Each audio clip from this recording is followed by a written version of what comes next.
All right. Well, welcome to Knuckle Sandwich MMA. My name is Alex, and we have a couple of special guests, really special guests, actually.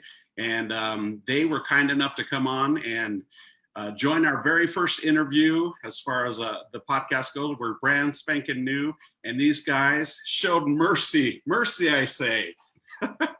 Anyway, thank you so much for joining us. So we have Doug, and is it Jin? Is that the correct pronunciation? Yes. Okay, so we have Doug and Jin Frey, and Doug is, they're both martial artists, and Jin is a newcomer to the UFC, is that right? Yes. Okay, and Doug, you're, now Adash told me that you're getting ready to open a school, or you're trying to open a school? Correct, yep, August 3rd, I'm set to open up my doors and start teaching to the public again. All right, well, one of the things that I wanted to talk about today is basically, you guys, both of you have been in the fight game for quite a while now, right? How many years would you say you've been doing martial arts? Like 12 for me. Yeah, and about 15 for myself, and that's not including wrestling in middle school and high school. Okay, so now I've done a little bit of research on you guys. Jin, you started in Arkansas. I was born in Arkansas, but I grew up in Texas. Like I was born there, and then immediately we moved to Texas. So I've been in Texas my whole life. So your first fight, you went in as an amateur. You wanted to fight as an amateur, but they only had a pro available. Is that correct? Well, for my pro debut, I had 5 or 6 amateur fights prior to that. I was still wanting to continue as an amateur, but the opportunity to fight professionally was the only one available. Okay, so how long have you two been married? Did you meet in the martial arts world?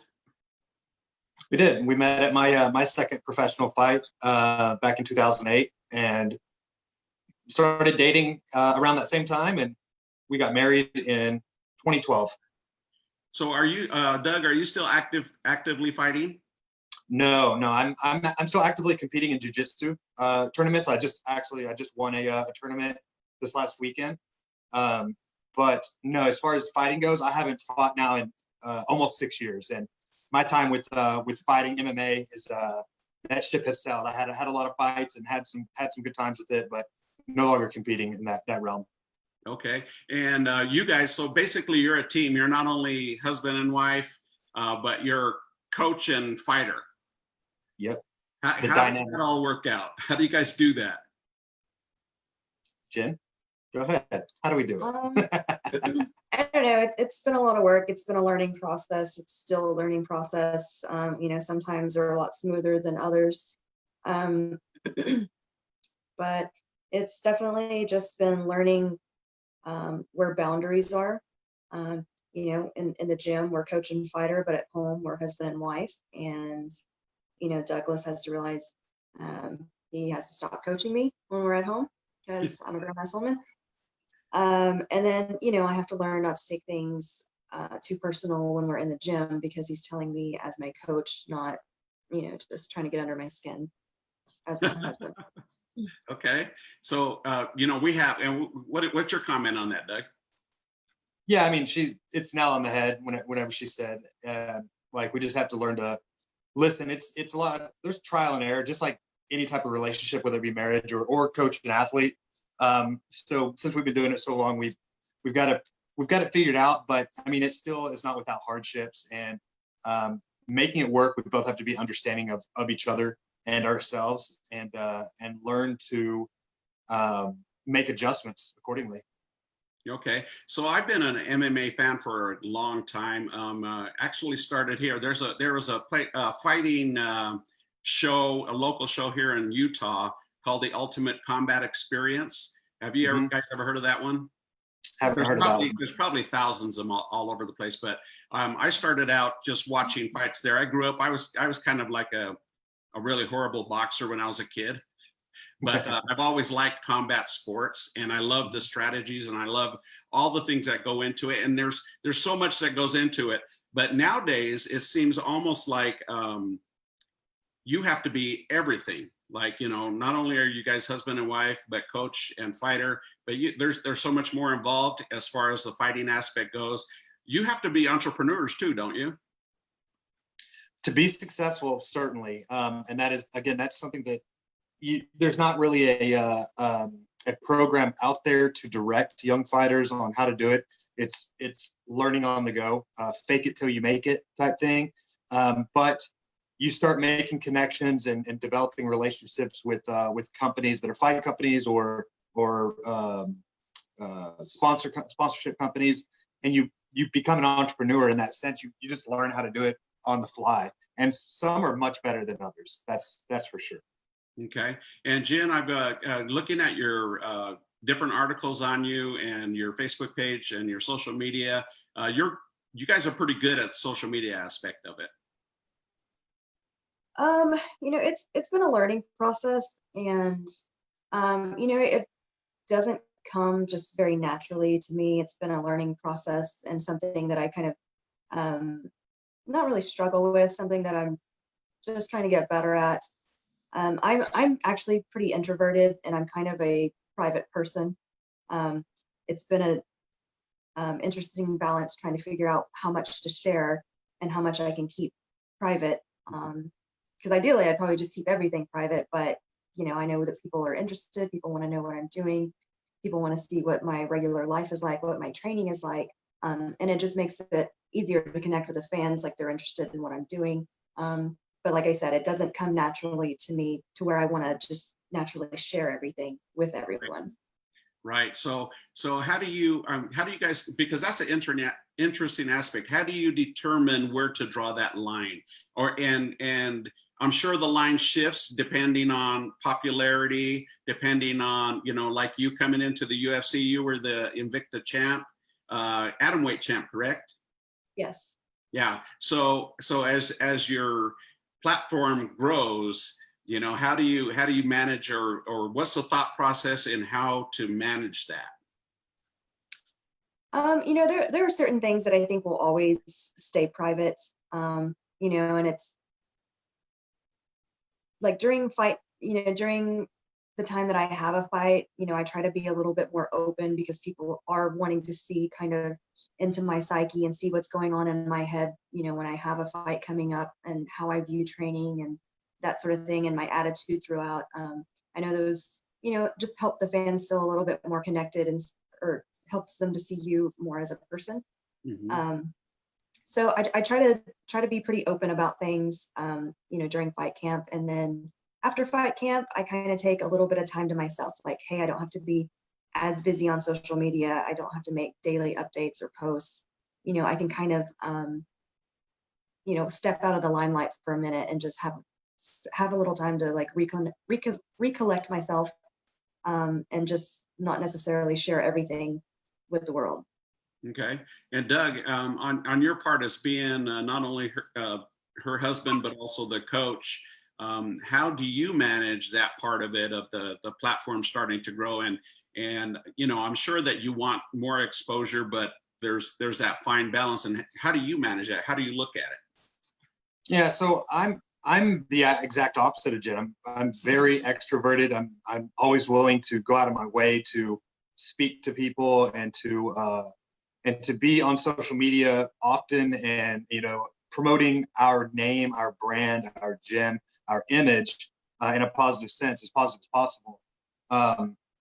And so for me, it comes a lot more natural, and I have to at times take a minute and step back and be like, okay, maybe this isn't something, whatever it may be. Maybe it's me showing a training move or something that, we are working towards part of our strategy in an upcoming fight or something like that.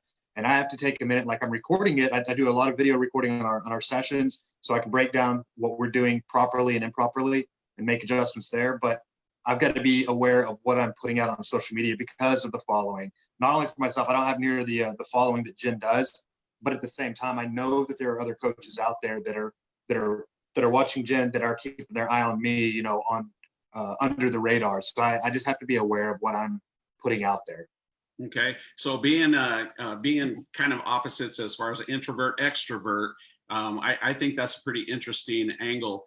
How do you handle praise when people are, you know, you're the greatest, you're awesome, you're this, you're that. How do you guys, Jin, how do you handle that? Because like a lot of times I'm pretty involved in social media. I own a restaurant here in Ogden, and I do a lot of social media stuff and a lot of different interviews on different podcasts. But when I get like compliments on certain things, you know, sometimes it's kind of hard to process. You want to let the person know that gave you the compliment validated, right? But at the same time, you know, how do you process that? Because I know both of you are going to process it differently. You know, I'm definitely always appreciative to people who, you know, take the time to write me or to respond or to give me praise.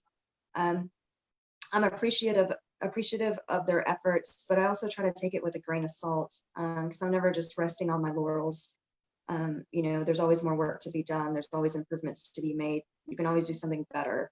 So you can't just say, "Oh, I'm the best," and you know, sit on that. Whereas you could be working to improve. Okay. How do you look at it, Doug? Yeah, same way. That's where our ideals do align. Is that it's I enjoy being in the public's eye. I enjoy the praise. I enjoy when people are talking us up. But at the same time, like it's not the end goal. Like we still have things that we want to accomplish. We still want to strive to be better people, better martial artists. And so, like she said, take it with a grain of salt. Be modest in your victories, humble in your victories, and same when defeats happen as well. They've got to go hand in hand and one and the same. Okay, so what happens when the opposite occurs and people are critical of you? How do you process you know, when you're criticized either by fans or other fighters or anything like that? How do you handle that? It's hard not to get upset by, you know, reading comments and people trashing you that have no idea about what's going on and things like that. So at least what I've learned is that like make it kind of white noise, like it's there, but don't really pay attention to it, because the people don't understand the struggle and the sacrifice. Just being on the other side of their phone or a screen rather, and being on the outside looking in. But again, just being modest and being truthful with ourselves and saying, okay, where did this go wrong? What did we do incorrectly that, you know, we can make our adjustments for the future. Okay. And how do you feel about that, Jin? Yeah, it's like I'm pretty fortunate in that I have pretty thick skin. Like there's not really a whole lot that bothers me. Say what they want. You know, there's certain times where I'm like kind of in a bad mood and, you know, a certain comment will like just hit the wrong nerve or whatever. But at the end of the day, I really am only concerned about like my inner circle. You know, those people that are with me on a day-to-day basis, they see the struggle, they help me in the struggle, they help me during the times where I'm having a hard time. You know, I'm concerned with what they think about me. You know, people across the world who I will never see, never know, never have any kind of interaction with, you know, they can say what they want about me all day. You know, it's just water off my back.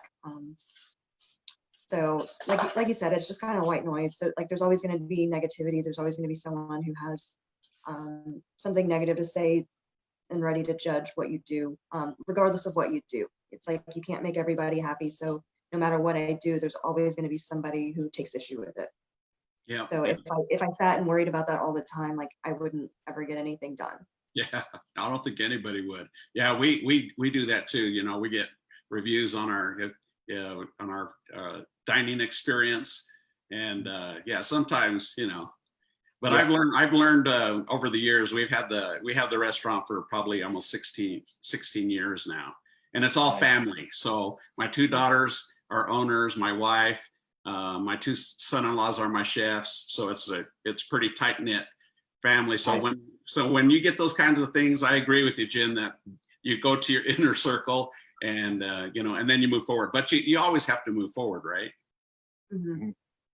So let's see. So I want to, if I may, if I'm taking too much time, you guys let me know, because I don't really have a time frame. But if it's going too long, you let me know, okay?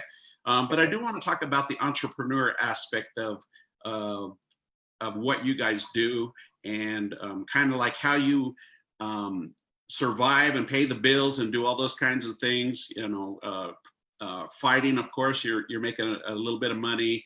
You know, does it sustain everything that you do? Or like you mentioned, Doug, you were talking about finding sponsors and doing that kind of stuff. How do you guys manage the entrepreneur aspect of the fight game?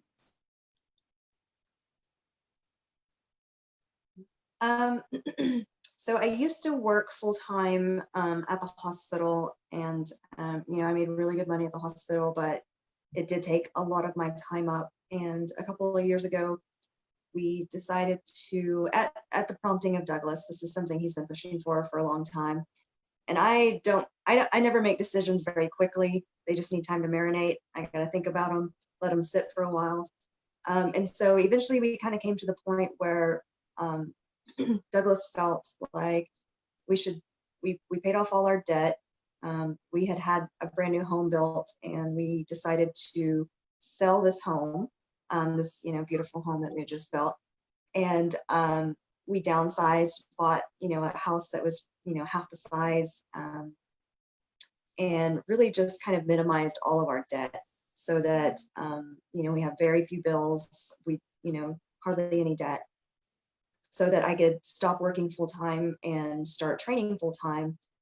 And so I just work part time at the hospital. You know, just working 1 or 2 days a week, you know, we can cover all of our monthly bills, that sort of thing.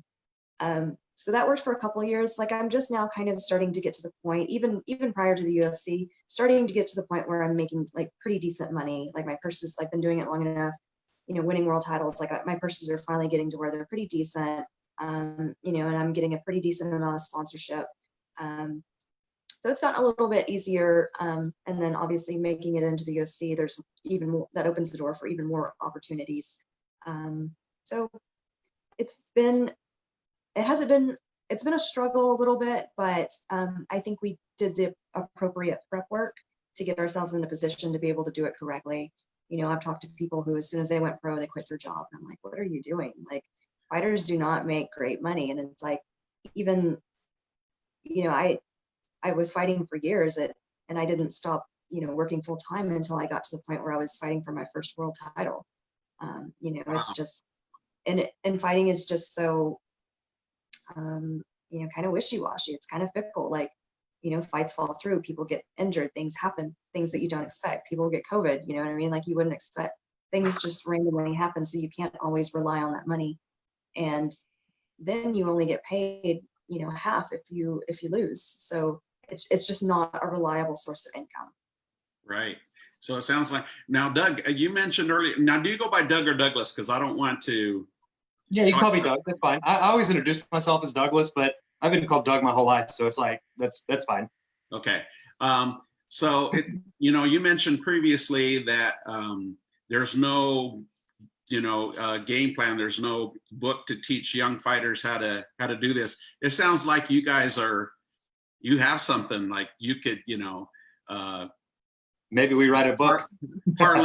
parlay to somebody coming in, you know, like Jim said, somebody just quit their job because they became a fighter, and there's so much to understand, the ins and outs and stuff like that. And it sounds like you guys have, not only do you make sacrifices in the gym, but you made sacrifices financially to get where you're trying to go, right? Yeah, and you know, that may be something that we address in the future, is maybe we put out some sort of small book on, you know, at least a blueprint of what we did to be successful in this game. And you know, it helped these kids understand to live within their own means.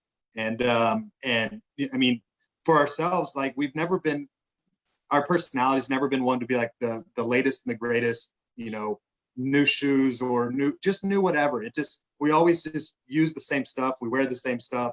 And so in that aspect, we're able to save money, and we don't live outside of our means. And that would be something that I talk to my fighters about. And maybe we go public with that one day, and we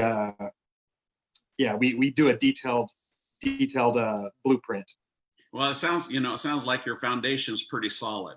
of how you look at it and how you have to manage. And it's, as I'm talking to you, I just see you guys keep moving forward, and it may not be like this, but it's like this, and I think that's admirable, because so many people, if they lose, they quit. It's like, well, it wasn't what I thought it was going to be, and you always have those kinds of struggles. So, and not to give out any financial information or anything like that, that's not what I'm getting at, but you have to have multiple, or do you have multiple revenue streams? Like, you mentioned sponsorships, working part-time at the hospital. Do you have, how many different revenue streams do you have to maintain the lifestyle that you currently have? And that's, again, that's part of the learning that we're doing right now. And there's the movie Training Day with Denzel Washington. He has a line in there where he says that there's pockets of money, and you have to reach into those pockets to get the money. I take that as it is, as at face value, that there are going to be places within your life where you can reach for that pocket. You can reach within that pocket to see if there's some money there. And that's just doing stuff like me with personal training and opening up the gym, or Jin getting sponsorship, or if we did like something like you're doing, Alex, and starting a podcast, and then you're getting sponsorship and getting money there. So there's little pockets of money where if you don't reach into them, you can't get to that money. You can't acquire it. But sometimes that pocket is going to be pretty deep, and it's going to be pretty full.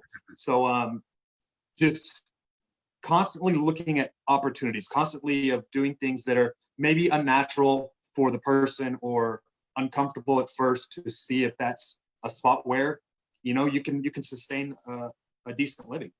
Are you pretty quick to make decisions if you feel like you're going down a particular road, or there's a particular opportunity available to you, and all of a sudden you're like, yeah, that's not right for us, and Yes. You make that U-turn, or you just kind of fill it out to see how it plays out?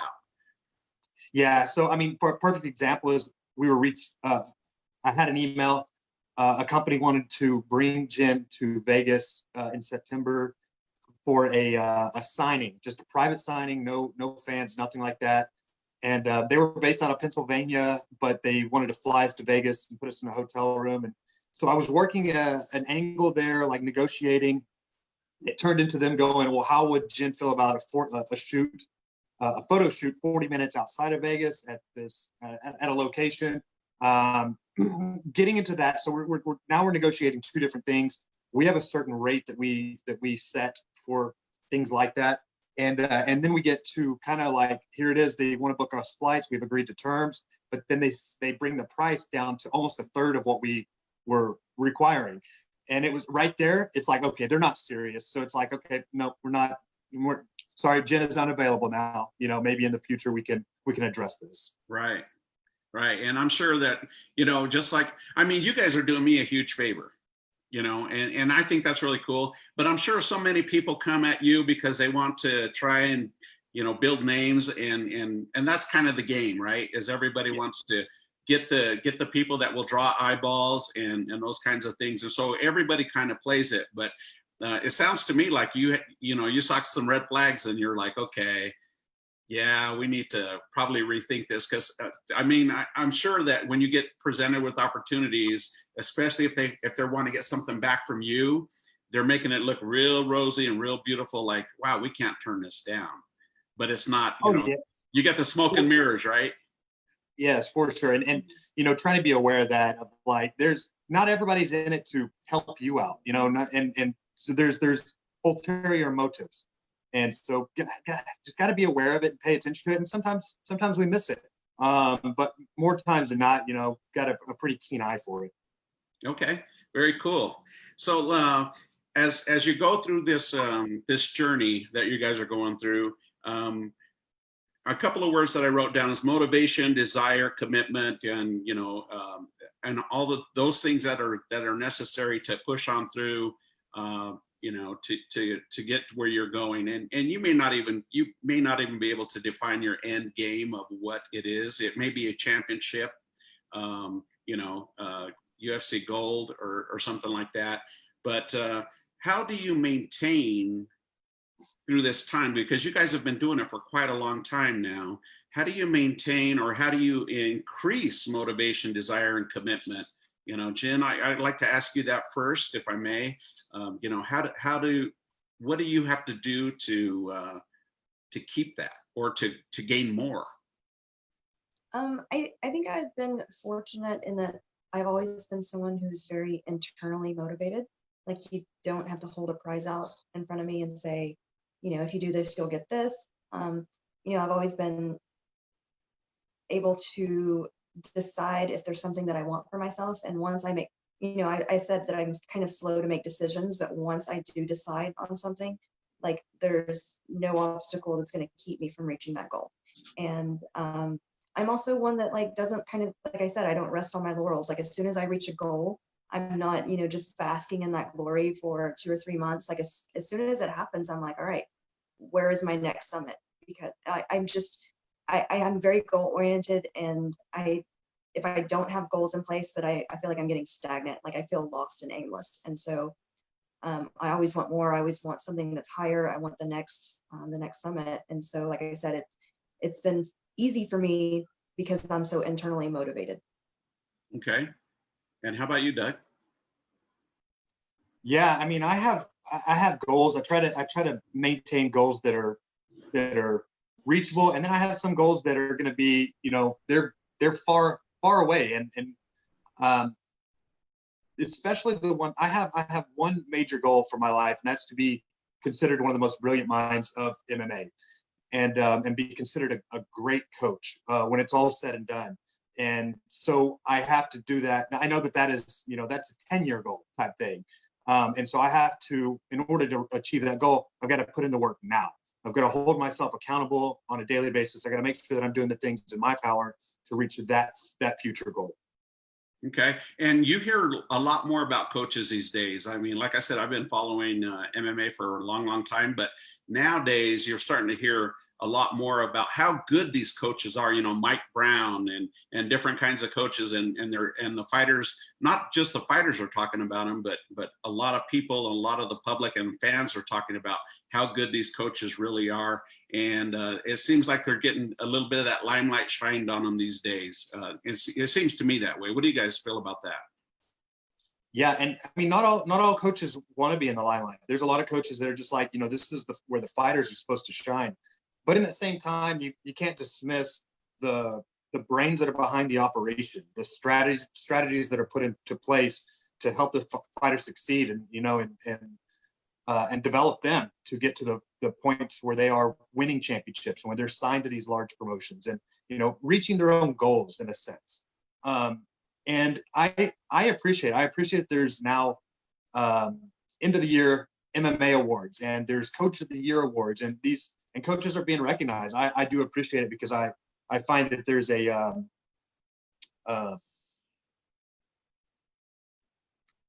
I guess because of my extrovert self, I like the notoriety in that sense. Okay. And Jin, on this is a real rudimentary question, but how do you know when you're getting better? You know what I mean? How do you know when you're improving? And I'm not just talking about wins in the octagon, but at your craft, how do you know that you're getting better? You know, through the repetitious, you know, cycles that you do, and the different types of techniques that you do. How do you know when you're actually growing and getting better?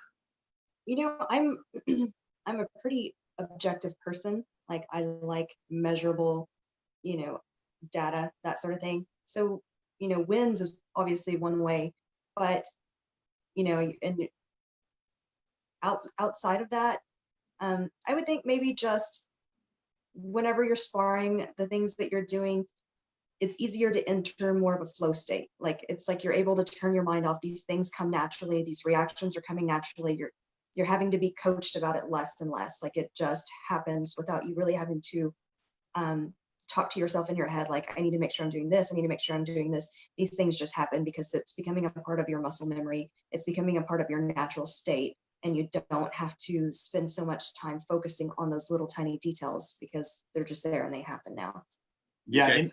and with that conversation, Alex, it's like yesterday we're driving home from the gym, and talking about that exact same thing.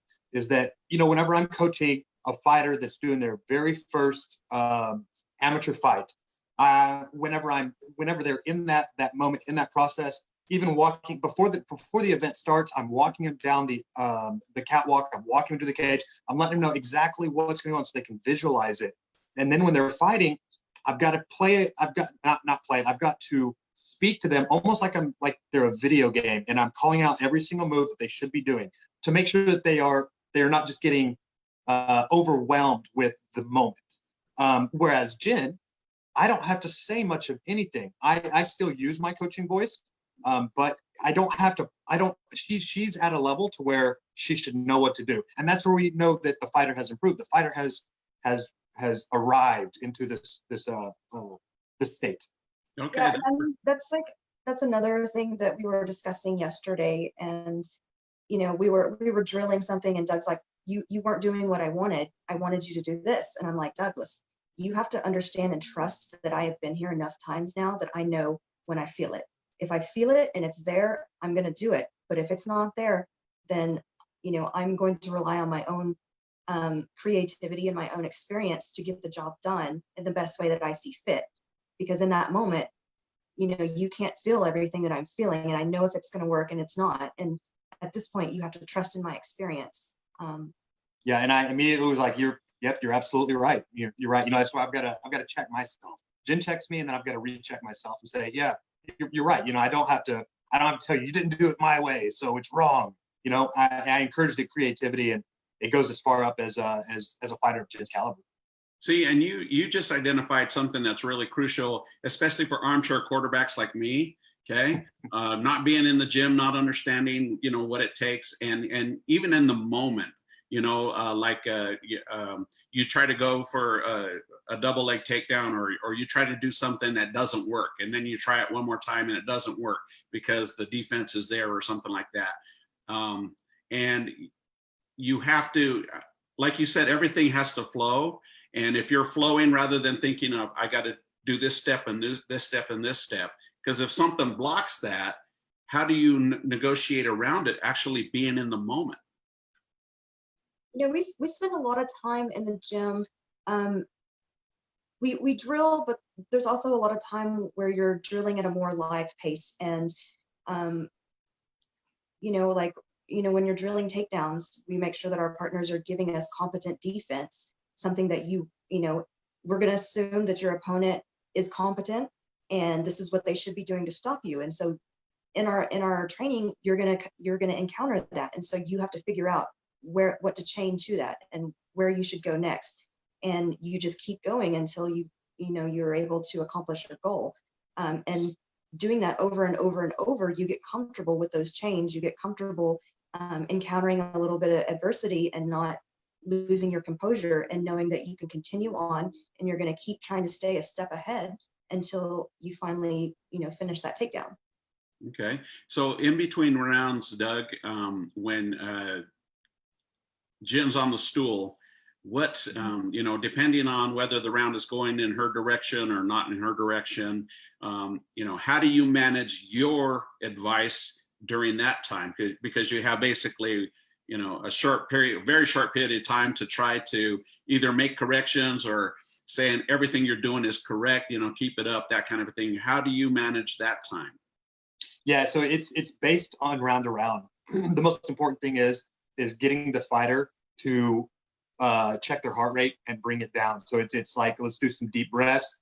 Then when the instruction comes, I know I have 20 to 30 seconds of instruction. So it doesn't need to be overwhelming. It's like, here's a cue, here's a cue, here's a cue. Let me give you 3 cues, offensively, defensively, or what I'm seeing as far as what the fighter, what the opponent is presenting. Or if Jin just has a great round, it's like, okay, on the other side, they're gonna have felt that, so they may come out a little bit more wild, but let's go try to get another round just like that. It just depends round to round, but trying to keep things short and concise, and above all, getting the fighter back into that flow state of breathing, calm. Let's go out there and get another one. Okay. And now, Jin, on your side, when you're sitting on the stool and you got that brief time, how much of the advice do you absorb? Because you're trying to breathe and you're trying to get some, some rest and get some energy. So how much of that do you absorb? It's kind of funny because I think in the moment I do absorb it, and Weekend as Douglas, I feel like I follow instruction pretty well. Like when he tells me to do something, I'm usually out there trying to do it. But the funny thing is like afterwards, like I couldn't tell you what was said to me on the stool at all. Like even there are very few moments that I can recall being told anything on the stool. But I think in that moment I'm absorbing it. But afterwards, I'm like, I don't remember any of it. And so I'm sure that you guys do the code words of certain moves that you want to do. You're yelling them out. Now with the COVID going on, and you can actually hear your coach as opposed to over the crowds and the in the audience. Does that make you nervous, or is it very encrypted that you don't have to worry that they're going to figure out what you're trying to call out to Jin? Yeah, no, so we do have code words, and with it being COVID and no audience now, that was something new especially for the UFC debut. But it wasn't. How do I say this? When Jin fought in Japan a year ago, she fought in front of 10 or 14,000 people, a very, very large crowd. And in Japan, they don't make a lot of noise. So my coaching voice in front of all those people didn't have to get above this. So that was a little bit more eerie. Later that month, I coached one of my fighters on Dana White's Contender Series. And again, they were allowing an audience, but it was an audience of like 1,000 people, and they were very quiet. And it was in that same auditorium or same arena that Jin just made her UFC debut. So getting in there and not having a crowd, since I'd already done it 2 times previously, I kind of had a feel for how to go, but I still have to check myself. Like, I don't have to be too loud. I don't have to scream, even though there will be times where I get excited as a coach with something going on. So yeah, there with that, and then not giving away what we're looking to achieve in those moments in the striking exchanges or the grappling exchanges. And that's where code words come into play. Okay. Let's see. So you've got, I read an article, and I don't know how accurate it is, Jin, but that you have a possible fight on October 3rd. I don't think I'm at liberty to discuss. Okay, no worries. I saw it online, so that's why. But yeah, no worries. But so if that is true, and you're not at liberty to discuss, that's a pretty quick turnaround. How did you feel? And I'm not talking about how did you feel of the UFC debut building up to the actual fight? In other words, how was it different than the other fight promotions that you've been involved with? How did the UFC differ in the build up to the fight? Well, this time we were pretty stressed out because, they called us that Monday or that Sunday to fight Saturday. So, and leading up in all the other promotions, I've had plenty of notice. I'm well prepared. I've kind of done a lot of visualizing. I've been able to, just see myself through difficult situations. I've seen myself in good situations. Like, I feel like mentally and physically, I'm 100% prepared for whatever can happen in that cage. Whereas this time, I was like sitting around the campfire eating s'mores on vacation.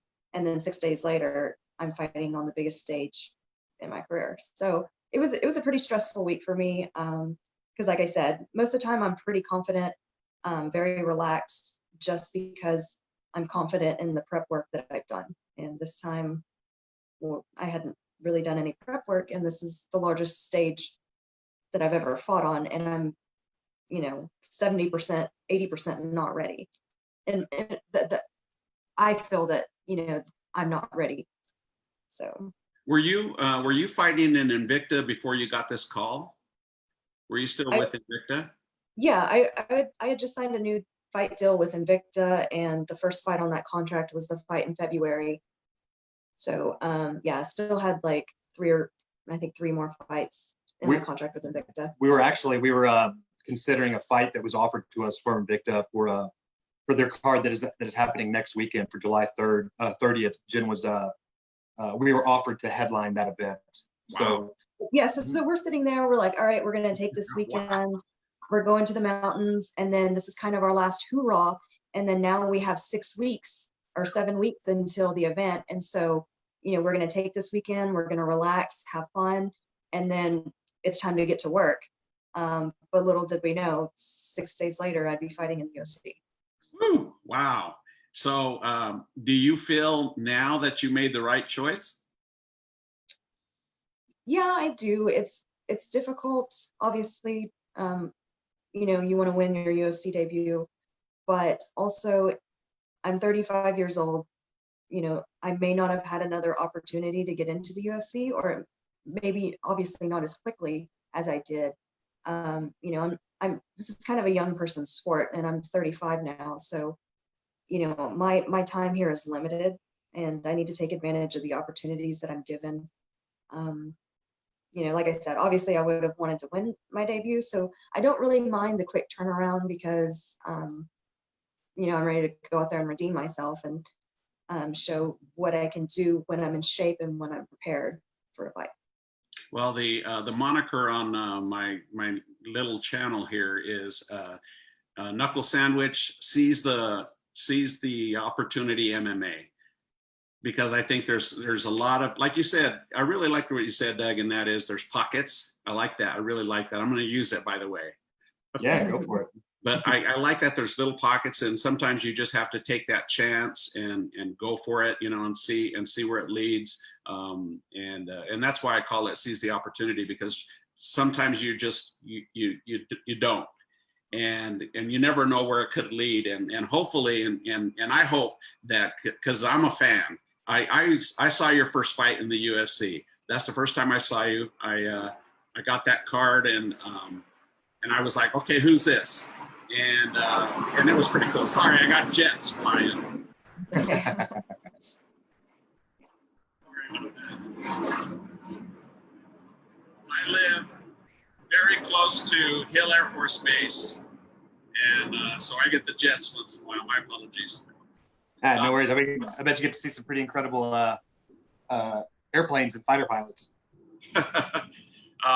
So I think you know, you got a fan, and I am really appreciative of the work that you do. I've seen your other fights now.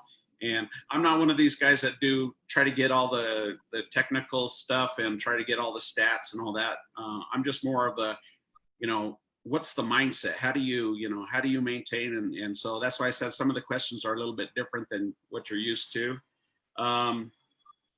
Let's see. So let me ask you one final question, if I may. What advice would you guys give to somebody who is just starting in MMA, or somebody that might be interested in trying to see, you know, what it's like and how it goes? Oh, actually, before I do the final question, I do want to ask you about your school. So can you tell me what's happening there, and the name of the school, and give me some information on that? Sure. So I'm starting my own program, Frey MMA, and it's the first time that I branched out to do my own thing. In the past, I've worked for other schools. I've been brought in to build MMA programs and been very successful with it. And it really hasn't panned out as far as monetarily for myself. And so I'm at the point where it's like, okay, I'm going to start my own business. So I partnered with Southside Muay Thai in Fort Worth. They're a Muay Thai school that's been open for a year now, and I'm signing a 2-year lease agreement to build my program and collaborate with them. So Frey MMA at Southside Muay Thai in Fort Worth, Texas. Okay, excellent. Well, and so back to my question now. What advice would you give? And I'd like it from I'd like to get an answer from both of you, as a fighter, Jin, and as a coach or as a teacher now. what advice would you give to somebody that's getting into it and thinking that they want to be a mixed martial artist? From a competitor standpoint, like I don't ever do anything halfway. And if they're looking to be a serious competitor, it's something that can be applied to anything in your life. You can't do it halfway. You have to be, make sure that you're prepared to make the appropriate sacrifices and know that you're going to encounter, a lot of adversity and obstacles. Like someone doesn't just start something and then just skyrocket to the top. If it were easy, then everyone would do it. It's an incredibly difficult path, and you're going to have tons of ups and downs. So just make sure that you're mentally prepared for that and know that, your growth isn't going to be completely linear. Like I said, if you think you're going to compete in MMA and you're doing it half-assed, you really run the risk of getting hurt very seriously. Okay. How about you, Doug? Yeah, so it's full commitment and accountability. Jinh said it very well. You can't just be 1 foot in, 1 foot out. A hobbyist who wants to walk into the gym and learn MMA, that's great, but they've got to understand that they're putting their health at risk, because this is a very violent sport. The training is violent. Like we're having fun and we're doing things as safely as possible. But when it comes down to it, we are training ourselves to injure and hurt somebody, and with that, it comes the being hurt in the gym. And if you're not fully into it, you're just going to hurt yourself for the future. And so, like, holding yourself accountable, making sure that you're doing all the right things, you're getting enough sleep, enough rest, enough eating the right things, your diet's in order. It's just like there's so many different things that you have to make sure you are paying attention to and being aware of. And that's where my job as a coach comes in, is to kind of set this road for you to take. And it's like, I can't teach you 100%. I can't hold your hand through this, especially these adults that are coming in. But what I can do is I can show you where we've been successful and where I know other coaches have been successful. And then you've got to hold yourself accountable and make that walk. Okay. And one final question, because you guys keep making me have all these questions, but Jinh, from a perspective, they say, a certain percentage of the fight game is mental, right? How much of a percentage of the fight game is nutritional? It's huge. The majority of us, I would say probably 98% of us, are cutting weight to, make the weight class that we're wanting to fight in. So, for me, I have been previously fighting at 105 pounds, and nutrition was like 50% of my camp. It was so important. We could safely get to 105, but there was zero margin for error. Over 6 weeks, like, we can't make a single mistake. I was cutting like 18 pounds or something. And we were doing so in a safe manner, and we were getting there. But like I said, it was getting to where it was like taking over my camp. But even when you're not cutting huge amounts of weight, you have to ensure that you're putting the right things in your body for performance. I'm not eating for comfort. I'm not eating because I'm happy. I'm eating the things that I need to eat so that I can get the best performance out of my body for the longest amount of time. Okay. What's your perspective on the nutritional part? I went to school for dietetics to become a nutritionist. And so my understanding of how you make food work for the athlete is very comprehensible. I try to instill that into these fighters from day one, of the importance of eating properly, because that's going to help with your recovery. It's going to help with your growth. It's going to help with future for putting on muscle, doing weight cuts, and going through that whole process. So when it comes down to it, like, that's going to be a foundational block in your success as a fighter. You guys need to write a book. You know what you're talking about. That's and it's cool because you're educating me, and I'm just a fan. But I think everything that you guys said was really, like, insightful.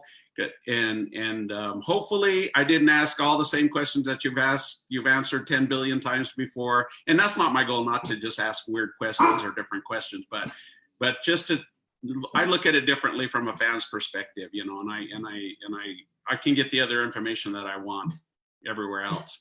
But I want to thank you guys once again for joining me and taking your time, your valuable time. I really appreciate it. And I'll be looking forward to whenever your next fight is. We'll be keeping an eye on you. Anyway, oh, and one last thing, Jin, you are in some kind of a up for some kind of a contest or some kind of a article or something. What's that all about? So there was like a contest to be on the cover of like Mrs. Health and Fitness, which is like a big fitness magazine, along with a prize of like $20,000. So I'm like, hey, that doesn't sound too bad. I'll give it a go. We'll see how it goes. But then I kind of found out they do like, I don't know, like 8 or 9 rounds of voting. And I'm like, you know what I mean? Like you can't be on your social media like every day for 6-7 weeks. Like, hey guys, go vote for me. Hey guys, go vote for me. That's 8 rounds of that's, a little bit ridiculous. So. Oops. That looks like we, there we go. Yeah. Sorry about that. That's okay. There we go. I've got jets. Yeah. I don't know what the heck's going on with my phone. So yeah, that's what that was, but whatever. Yeah, 8 rounds, that's a lot. Yeah, I'm like, that's too much. That's like overkill. All right. Well, once again, congratulations on making it into the UFC. I don't know if that's a congratulations or not, but I'm a big UFC fan, so congratulations. And good luck with your school and your collaboration with your partners. And hope and wish the best success for you guys both. And if I ever get like where I can get some subscribers and stuff like that, I would love to have you guys back to talk more about the book idea, because I think you guys have so much to bring to the table, and because you're so opposite, but make the perfect team, I think it's really cool. So once again, thank you guys for joining Knuckle Sandwich MMA. Hey, thanks for having us, Alex. And I'll say, man, like you did very well. You didn't ask a bunch of the same questions. They were very good. It was good questions. It's a really good interview, man. And we appreciate you having us on. All right. Well, thank you. And tell my nephew I said hi. I will. Hey, so Adash for my entire life basically has been telling me I need to come to Utah for around Christmas and go skiing. And I'm assuming that he's hanging out with you and the family. And yep. So whenever we do make it happen, how about you treat us to a dinner in the restaurant? Hey, I like your negotiating skills. What's the name of your restaurant? It's called Rovalli's. Rovalli's, okay. Ristorante Italiano. I'm Mexican, and we have an Italian restaurant. and both of my son-in-laws are Mexican too. But my head chef, he trained under a master chef from Italy for 3 years. Oh, and wow, that's awesome. We're like the #1 Italian restaurant in northern Utah.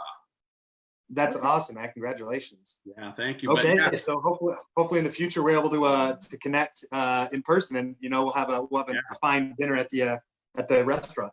Yeah, but I don't know how much Jin will be able to eat there. You'll have to come. We'll make sure it's fighting. Post-fight. Yeah, but if you ever come to Utah, be my guest. We do some amazing things. My daughter is our mixologist and our baker. So all of our desserts are homemade from scratch, and we just have kind of a unique thing there going on. Oh, and by the way, I want you to say something to Adash for me, if you don't mind. When last time he came, because he always thinks he's a better racquetball player than me. Okay, I'm an old fat guy, and when he challenged me, he called me out when he was here.